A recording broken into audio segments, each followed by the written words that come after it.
Hello, dear viewer. Me and the bookshelf and the unconstructed desk welcome you back. The sick 4-year-old is still asleep for the moment, so I'm going to risk doing another video. We're going to have some fun. Eau-de-Vies, and in particular, Alsatian Eau-de-Vies.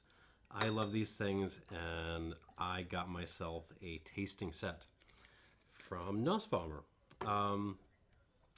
Nusbaumer, I've been kind of hot and cold on them in the past. I think they're a very kind of solid producer. They're not my favorite producers, but hey, they're also not kind of priced up there with, you know, Mété and some of my absolute favorites. These are great offerings. If you're just looking for something well presented on a budget that nails that kind of, you know, fruit eau-de-vie sort of character. So I have got a ton of Mété samples. Nusbaumer samples lying around. This is the first taste set I'm going to be doing. This is their, what even is this? Their Classiques set, Classiques of Alsace. So seven offerings. Ooh. The Framboise already smells very, very good. So I'm going to get these poured, give them a drop of water. I'm not going to go through neat and then add water. We're just going to add water right away because I don't know how much time the 4-year-old is going to give me. So it's 5 dry eau-de-vies and then 2 fun-looking liqueurs. I'm going to save the liqueurs for the end so the sugar does not completely wreck my palate. All right, let's go. Wait, I'll add water first. 1, 2, 3. 1, 2, 3, 4. 1, 2, 3, 4. 2, 3, 4. 4. Yeah, no water for the liqueurs. They're both bottled at like 35.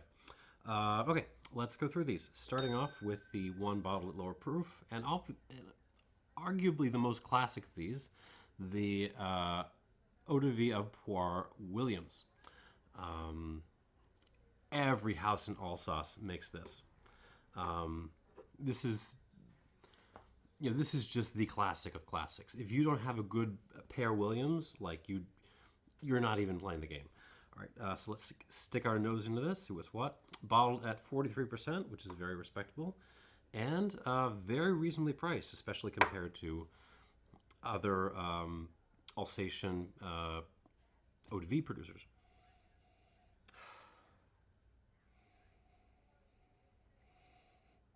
Okay, so it definitely smells like pear.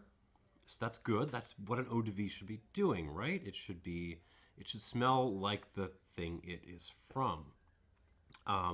But it should also be providing its own style, its own twist on it. And this one is bringing a lot of floral elements. It's bringing a lot of almost metallic elements. It's like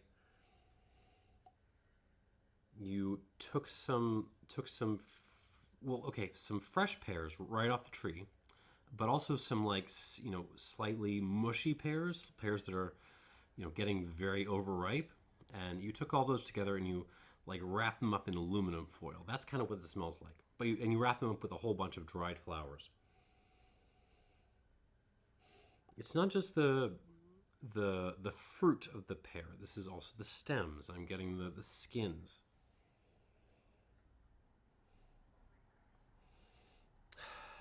Little hints of almost cumin, actually, which is fun. A little white pepper. Lemon pith. A little bit of lemon pith in there. Very nice. Very refreshing. Simple. On the palate, here we go.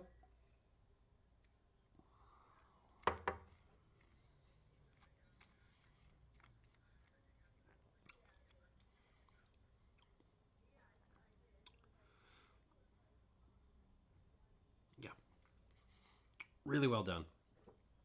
Um, so it doesn't go back super duper far back in my mouth. It kind of stops. It goes past my molars, but then kind of stops before it hits my throat. So doing okay on the mouth length, but not great. Um, but the feel is fantastic. It kind of covers my whole mouth with this, like, pear stems meets, aluminum foil, rusty kind of thing. I feel like, the um,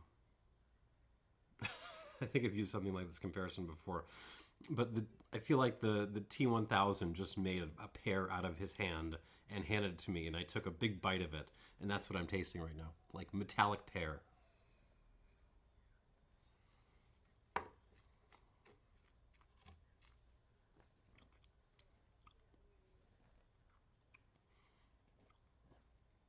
Has a little bit of a dirt grunge thing to it as well, which wasn't showing up in the nose.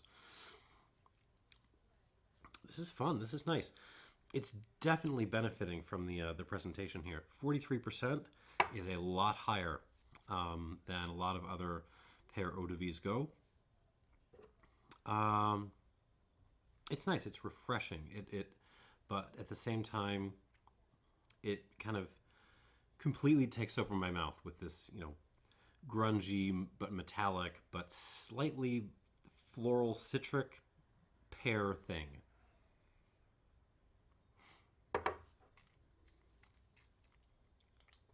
Really nice. I'm going to give that 84 out of 100.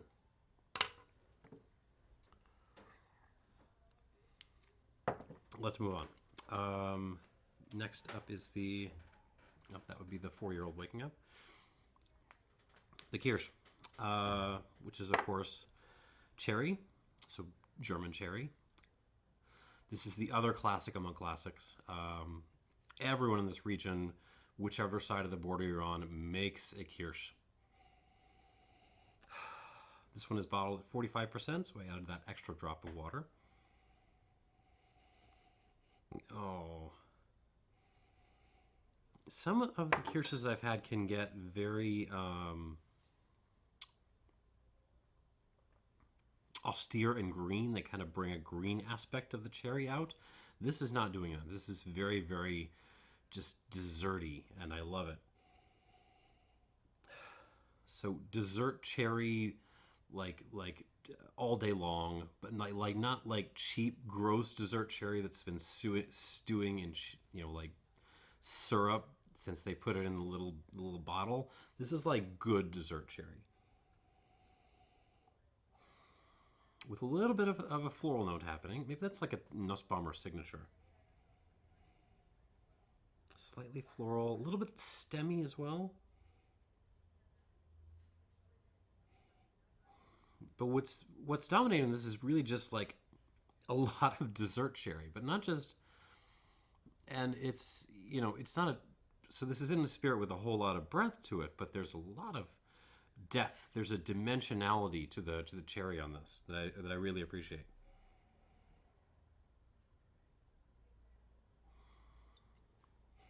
Okay, on the palate.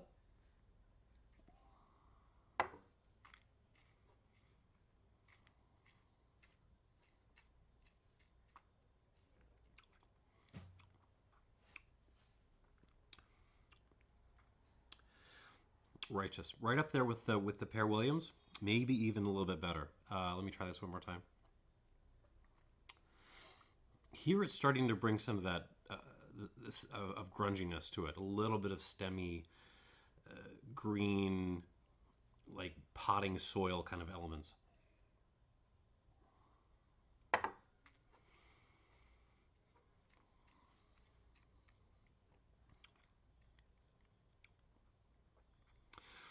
A little bit of oolong tea sneaking into this too. So take the most delicious dessert pears you can imagine, the entire pears, including the stems and maybe like the leaves if there's still any leaves. Then smother them in topsoil and oolong tea leaves and a little bit of like white pepper, and then like just eat that whole thing. That's basically what I'm getting on this.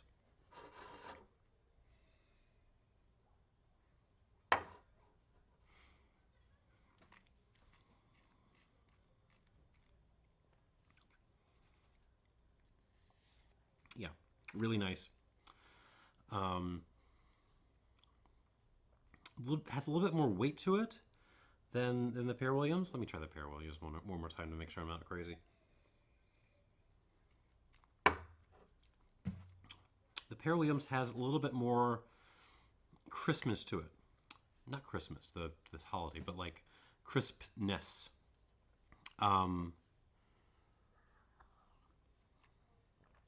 The Pear Williams is the one I would want on a hot summer day. Incidentally, it is a hot summer day right now. But in terms of the weight and the absolute quality, I do think that the Kirsch is a hair bit ahead. I would give this.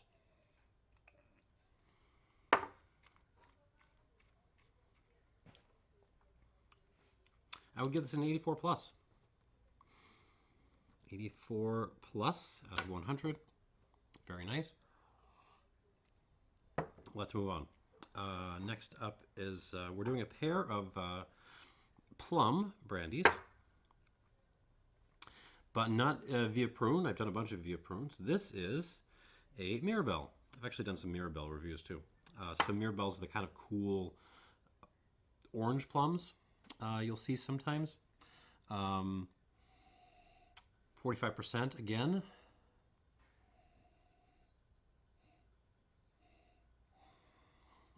I can't say it smells like Mirabelle, can I? Because no one knows what that means. It's like, so imagine a navel orange and a plum had a beautiful child. That's kind of what this smells like. I don't know if I can analyze that any further. It's bright. It's kind of fruity sour. Details. It's got that little floral thing I'm beginning to recognize in the Nusbaumer style. Touch of dried flower.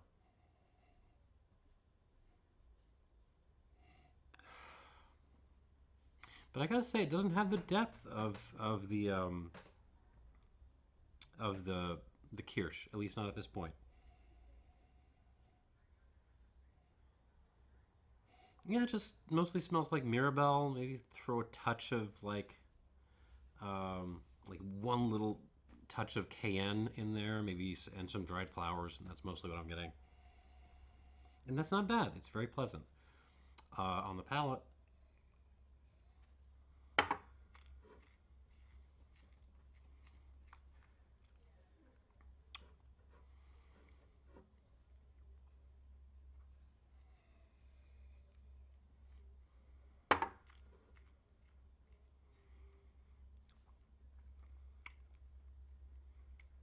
I mean, well made.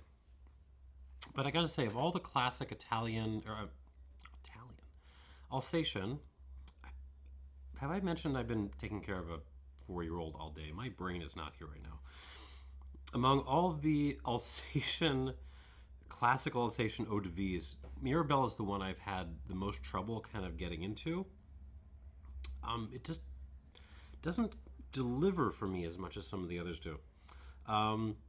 This one, it's got actually a good bit of kind of fun, white peppery, chalky character to it. There's obviously the Mirabelle there.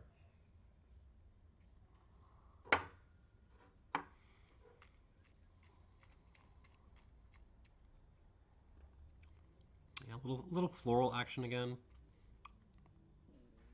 But there's just not that much to it.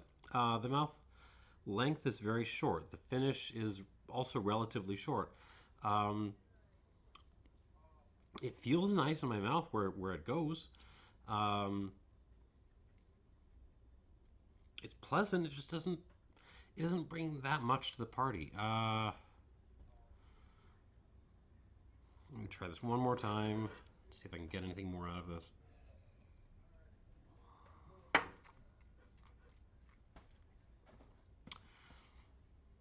I mean, it's refreshing. It's nice. It's pleasant to drink, but it just doesn't bring the level of detail of the previous two. I'm going to give this 81 out of 100. Not bad, just not my favorite of this bunch.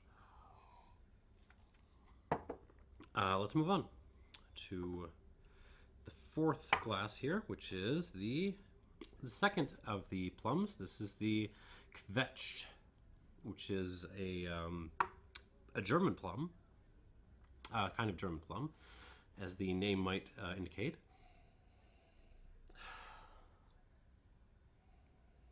Actually quieter on the nose than the Mirabelle was, which is interesting.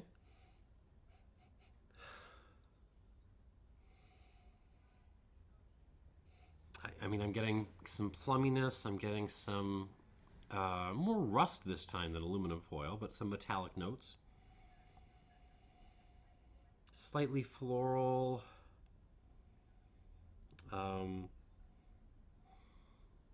Some dried strawberry in this, actually. I don't know. I've never had a Quetsch in my life. I just haven't had the pleasure.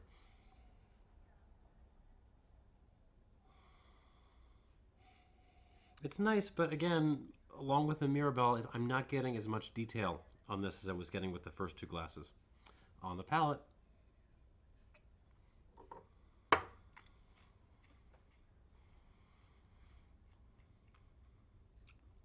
did I mention all of these so far after the plum or after the pear brandy are 45%, which is just kind of great.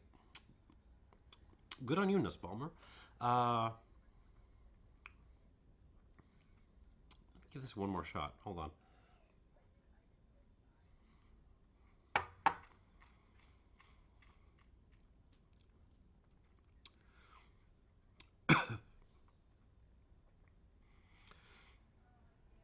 Similar to the Mirabelle, actually, on the palate. It's got this that same kind of chalky thing. Maybe a little bit more rust happening now, but overall very similar in kind of its form. Short mouth length, short finish. Pleasant mouthfeel for as long as it hangs on. Plum, some dried flower again. That little chili powder hint, which is kind of nifty, but that's most of what's there.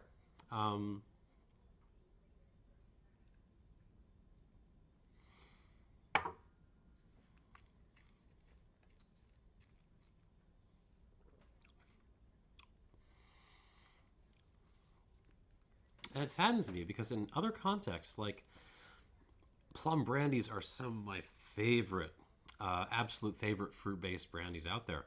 But yeah, these two aren't really doing it for me. Maybe it just depends on the variety of plum. I would give this 80 points. Again, well made, pleasant to drink, just not bringing the detail of these two, or of a really good, well-made Slivovitz for that matter. Move on to the one that was exciting my nose when I first opened and poured these. The Framboise Eau-de-Vie, also bottled at 45%. So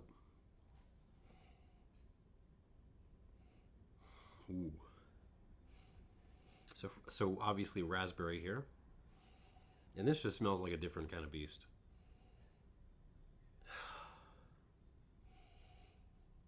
I mean, it smells like a very kind of green, seedy raspberry. That's what, like, raspberry jam with a bunch of seeds and, like, green stuff and stems left in it.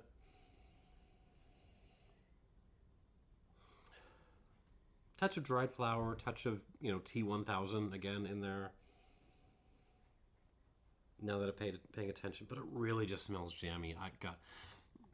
I might just buy a bottle of this just to randomly leave glasses out to make entire rooms smell like this. Oh, it's a good smell. On the palate, here we go.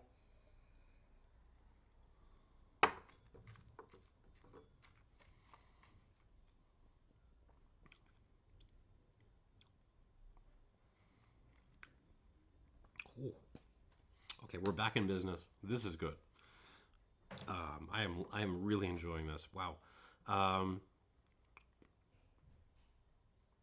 So first of all, the development and the form of this is really a step beyond the previous two here. It just develops and develops in my mouth. And also that development is driven by raspberry, which is delicious. Let me try this one more time.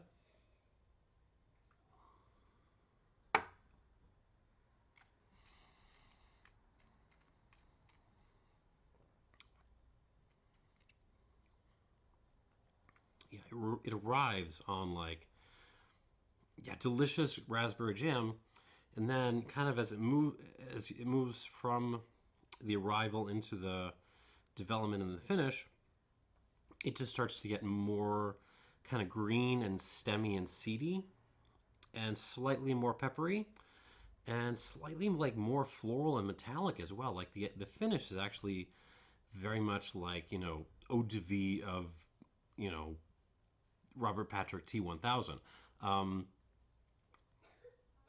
You know, covered with raspberry seeds. It's really good.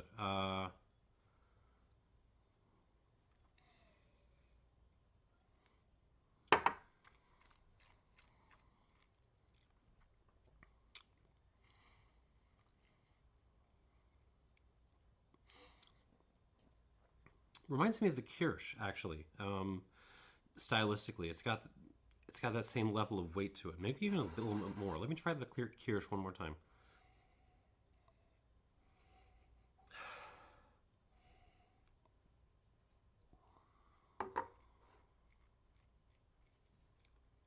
I'm going to be hammered by the time this tasting session is over.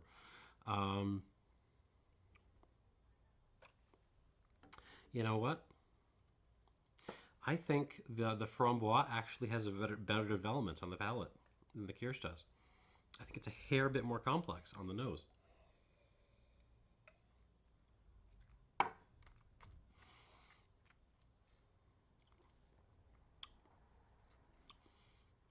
This is all. I need to get more raspberry Eau-de-Vie.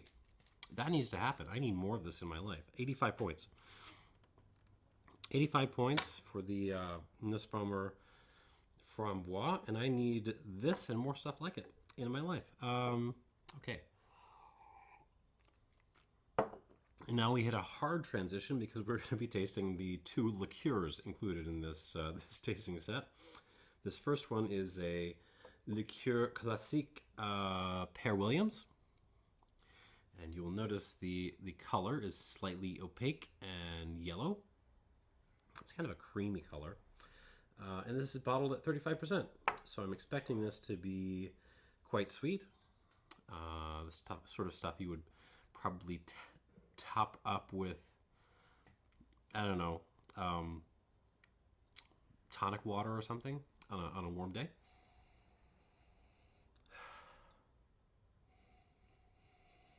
And on the nose, we're in the same territory as the Pear Williams here.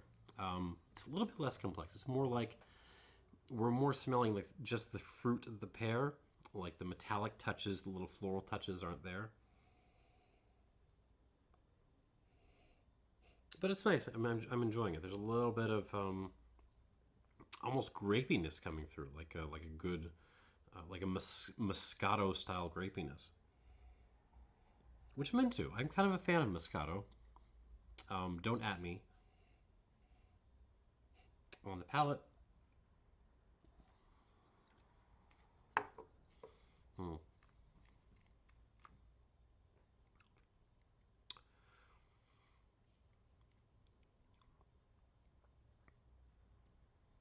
So there's, oh, sorry. There's quite a bit of sugar in this. Quite a bit of sugar in this. It is a full-blown, it is not a sweetened pear brandy. It is a full-blown liqueur. That's not a problem. I have a sweet tooth. I love sweet things. The problem is they haven't really beefed up the peary side of this enough to really balance off the additional sugar.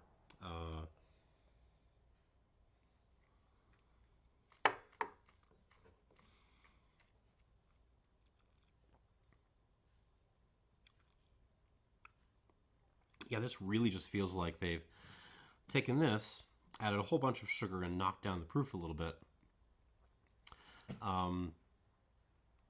Which just isn't enough to make this super duper compelling as a liqueur, as the kind of thing it is. It just doesn't have a whole lot of balance to it. It's just really sweet, and I'm kind of losing the pear on the palate.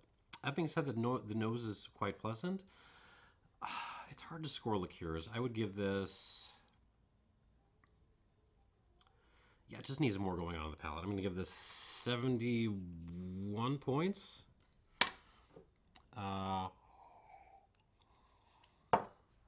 Certainly pleasant with some tonic water and a wedge of lime, but it's not something I would drink on my own.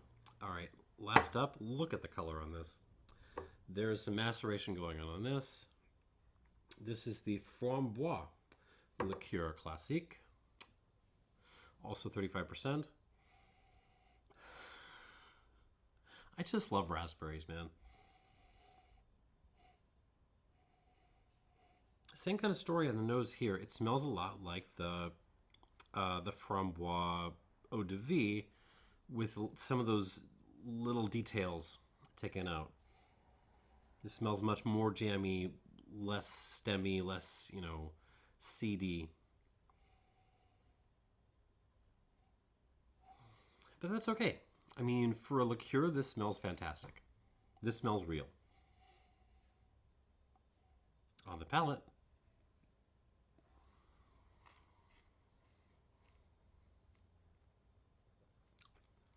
Oh.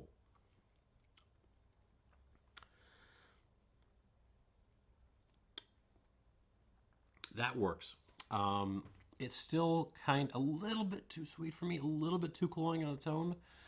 Again, I would want this mixed with something else to kind of balance it off, but it's already pretty darn balanced as it, at least compared to the previous one, the Poire liqueur.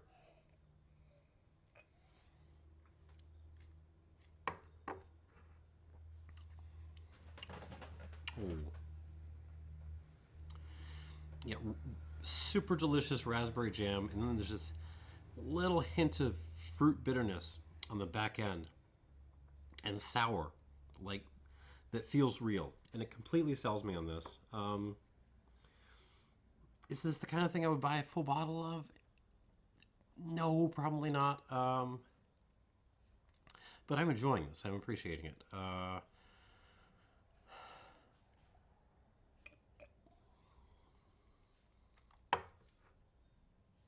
As a matter of fact, I will not finish my glass of this pear liqueur. I will probably finish my glass of this Framboise liqueur, and even if it gives me a ferocious headache later on, I will regret nothing. I'm going to give this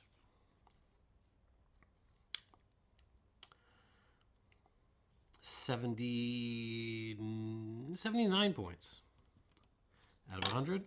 And if this is your jam, like, it's good. I mean, this is a properly made liqueur. It feels real. It feels like not just a cocktail ingredient. You could totally just pour a glass of this, a small glass, but a glass, and enjoy it, say after dinner.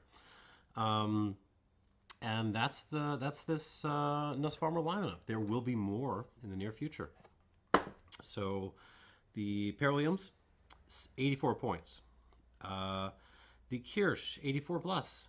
The Mirabelle and the Quetsch are a little meh for me, 81 points and 80 points.